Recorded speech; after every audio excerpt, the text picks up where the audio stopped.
Les oiseaux du sacre. Les oiseleurs lâchent dans l'église plusieurs centaines de moineaux et de colombes qui voltigent autour du trône, des lustres et des tribunes. Diverses relations des cérémonies du sacre de Charles X.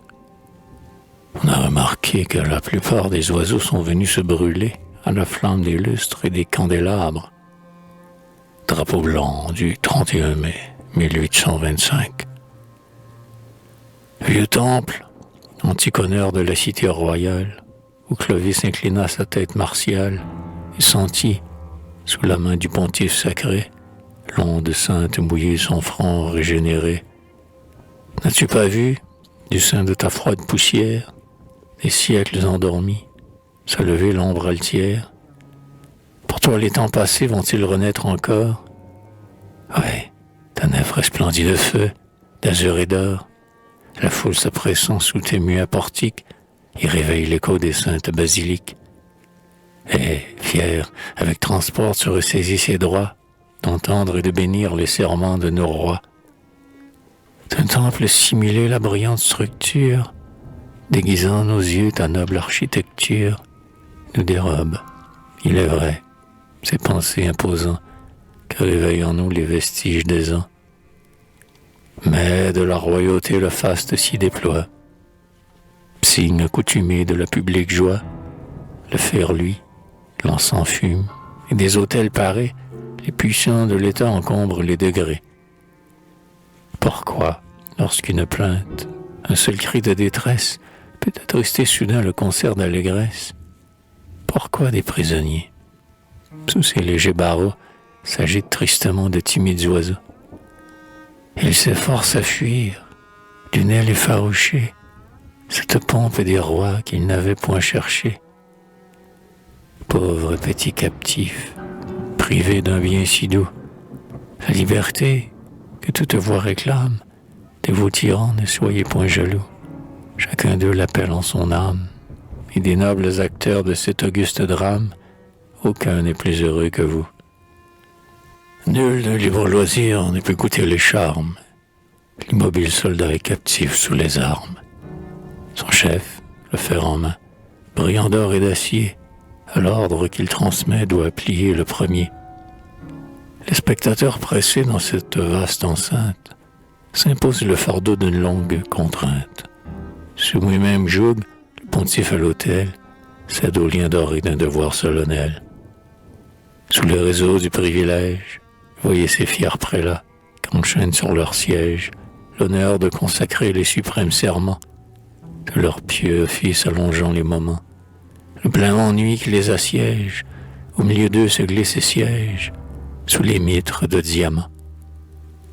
Ennui, triste ennemi qu'aucun mortel n'évite, je ne vois que des jeux où ta langueur habite.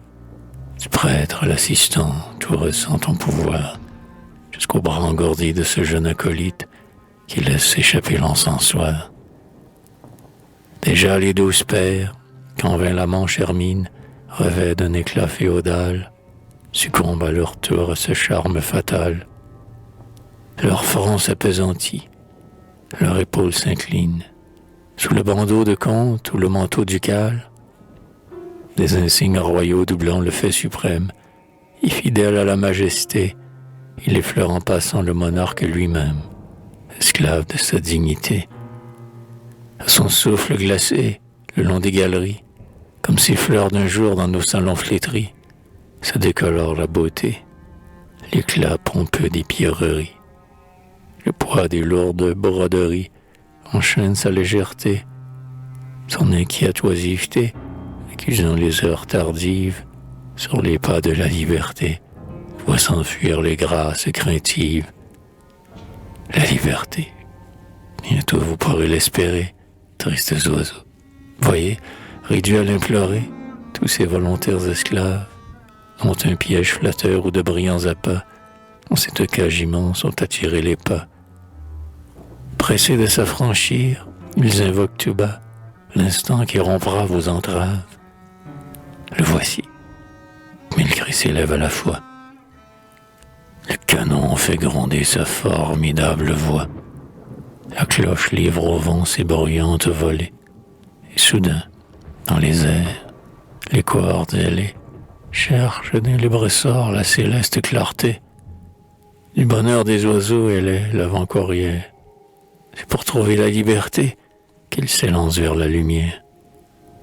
Mais des vitraux sacrés, le jour mystérieux déguise ce vrai jour que réclamaient leurs yeux.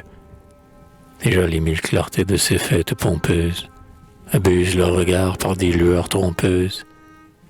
La vapeur de l'encens, les chants religieux, le bruit confus du peuple enfermé dans ces lieux, les vifs reflets de l'or, tout accroît leur vertige.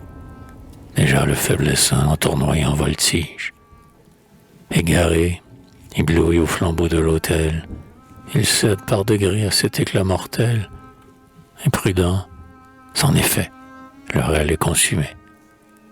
Ils tombent sur les fleurs dont la terre est semée, et leur corps palpitant, tout près de ce soupir, aux joyeuses clameurs mêle un dernier soupir.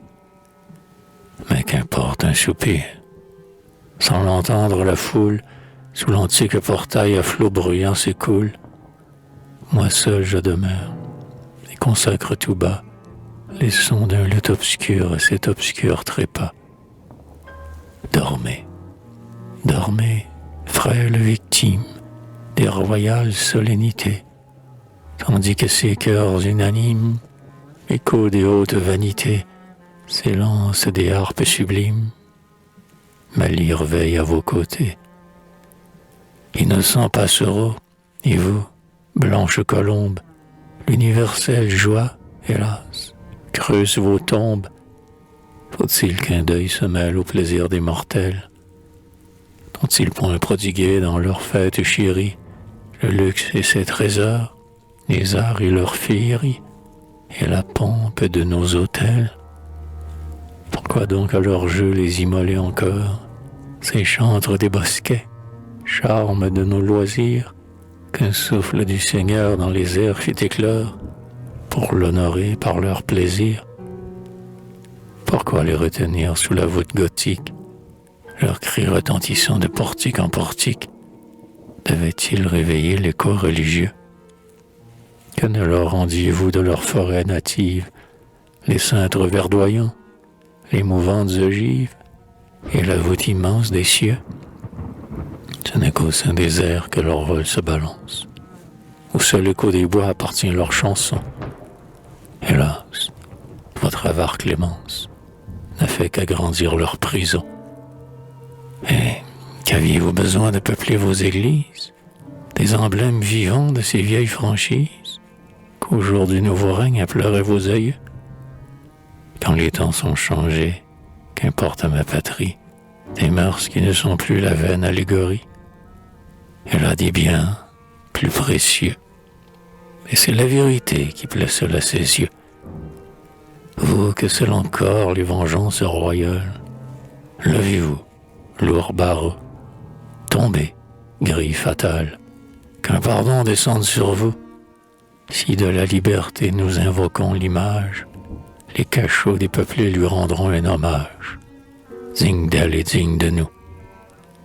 Mais d'où naît ton audace, ô toi, lyre timide? Pourquoi t'abandonner à son élan rapide? Tu t'élèves, semblable à cet enfant des mers, qui d'un vol merveilleux tout à coup fend les airs. Dans la plaine éthérée, à sa race étrangère, il déploie un moment sa force passagère. Mais du souple tissu qui soutient ses efforts, si le jour a séché les humides ressorts, tu transfuges des eaux alors la chute est prompte, et l'élément natal ensevelit sa honte. Pourquoi veux-tu braver le sort qui t'est promis? Lyre, reviens aux chants qui seuls te sont permis. Dormez, dormez, frêles victimes des royales solennités, vous qui, des bois touffus abandonnant les cimes, vinrent mourir dans nos cités, tandis qu'en vos abris quelques œufs près d'éclore, froids et seuls reposent encore au nid que vous avez quitté. Voix du printemps fleuri, que pleuve le bocage, du moins en perdant la clarté, Cessez de redouter les réseaux ou la cage. Vous rencontrez la mort en fuyant l'esclavage. Mais la mort, c'est la liberté.